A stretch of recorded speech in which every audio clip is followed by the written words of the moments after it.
আসসালামু আলাইকুম রহমতুল্লাহি বারাকাতুহু। Welcome back to my YouTube channel আমাদের পাঠশালা। তো বন্ধুরা, তোমরা যারা নবম দশম শ্রেণীতে পড়ো তাদের সাধারণ গণিতের আজকে আমরা 3.2 এর পর্ব 9 কন্টিনিউ করব।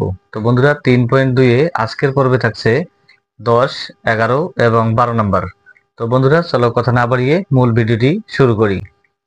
তো তোমরা দেখতে পাচ্ছ যে 10 নাম্বার তোমাদের বইয়ে m+1 divided by m equal ওয়ে যদি এটি থাকে তাহলে সেক্ষেত্রে আমাদের এম কিউব প্লাস 1/m³ এটির মান নির্ণয় করতে বলছে। তো যেহেতু মান নির্ণয় করতে বলছে সেহেতু আমরা দেওয়া আছে দিয়ে মানটি নিব এবং যেটার মান নির্ণয় করতে বলছে সেটাকে আমরা লিখবো, অতএব প্রদত্ত রাশি। আমাদের এটা এখন বসানো কমপ্লিট। তাহলে m³ ঠিকই থাকবে, প্লাস 1/m, এটা ঠিক থাকবে। এই কিউবটাকে আমি বাইরে দিব। এখন কথা হচ্ছে যে 1 এর উপরে কিউব আছে, m এর উপরে কিউব আছে। যদি 1 এর উপরে কিউব থাকে তাহলে হয় 1, এবং m এর উপরে কিউব থাকলে হবে m³। mটাকে যদি আমরা a ধরি, 1/mটাকে আমাদের b ধরতে হবে। তাহলে a³ প্লাস b³। তাহলে সেক্ষেত্রে আমাদের একটি সূত্র আছে, সেই সূত্রটি বসাতে হবে।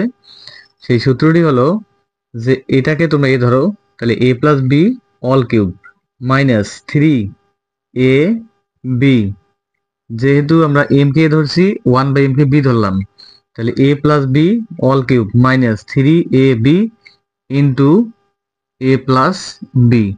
তো আমাদের এই সূত্রটি বসাতে হবে। এখন আমরা এখান থেকে m এবং m কেটে দেব, তার কারণ এই এমটা উপরের সংখ্যা, নিচে একটা 1 আছে, মনে মনে ধরতে হবে।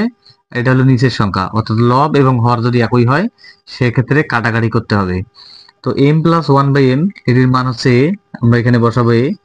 কিউব এখানে ঠিকই থাকলো, মাইনাস 3 দিয়ে যদি 1 কে গুণ করি তাহলে এখানে হচ্ছে 3, এবং m+1/m এর মান হচ্ছে a, এখানে আমরা বসাবো a। অর্থাৎ 3 এবং a যদি আমরা গুণ করি সেক্ষেত্রে আমরা 3a বসাতে পারি।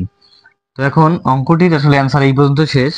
যদি তোমরা চাও যে এখানে a কিউব আছে, এখানে 3 আছে, তাহলে a যেহেতু দুই জায়গায় আছে তাহলে এটাকে আমরা কমন নিই। কমন নিলে এখানে তিনটেই আছে, তার মধ্যে একটা নেওয়া শেষ, আর থাকবে দুইটা মাইনাস। এই তো নিয়ে নিছি এখানে, আর থাকবে এখানে 3। তো চাইলে এটিও অ্যান্সার বসানো যেতে পারে, কোনো সমস্যা নাই। তো বন্ধুরা, এটি হলো আমাদের 10 নাম্বার। এখন আমরা 11 নম্বর অঙ্কটি সলভ করব। তো বন্ধুরা, 11 নম্বর অঙ্কটি দেখো। এখানে আছে যে তোমাদের বইয়ে দেওয়া আছে যে x-1 divided by x equal p হলে x³ - 1/x³ এর মান নির্ণয় করো। তো এখন কথা হচ্ছে, যেহেতু এটির মান নির্ণয় করতে বলছে, দেওয়া আছে, এই মানটি আমরা বসাবো, এবং যেটার মান নির্ণয় করতে বলছে সেক্ষেত্রে আমরা লিখবো, অতএব প্রদত্ত রাশি।